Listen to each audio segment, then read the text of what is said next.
Sizga va'da qilgan kontentim mana shu edi. Hozir brokkolining 4-qismidamiz.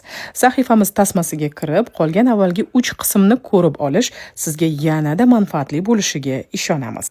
Keling endi men sizga brokkoli iste'molidagi qarshi ko'rsatmalar haqida aytib o'tay.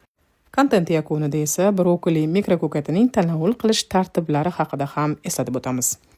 Brokkoli iste'molida kimlar ehtiyot bo'lishi kerak? Birinchidan, qalqonsimon bezida gipotireoidizmi bo'lganlar. Xom brokkoli odatda gaytrogen moddalarga boy. Juda ko'p va xom holda iste'mol qilish qalqonsimon bez faoliyatini susaytirishi mumkin. Pishirilgan brokkoli odatda ularga xavfsizroq. Ikkinchidan, oshqozon ichak sezgirligida gastrit, kolit, meteorizmi borlarga. Ko'p tolaga ega bo'lgani uchun qorindan bo'lishi yoki og'riq keltirishi mumkin. Yengil bug'da pishirib iste'mol qilish afzal sizga. Uchinchidan, qandli diabetda insulin qo'llayotganlar.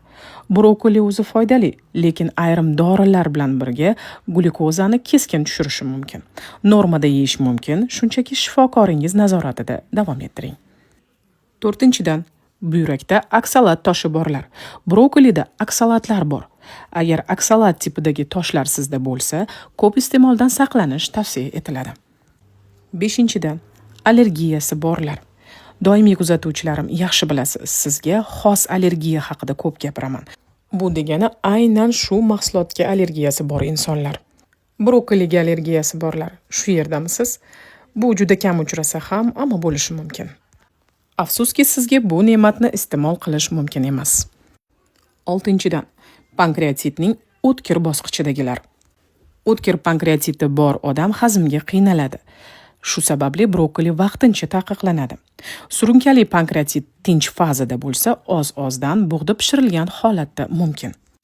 Shu o'rinda avvalgi kontentlarimizda juda ko'p berilgan savol.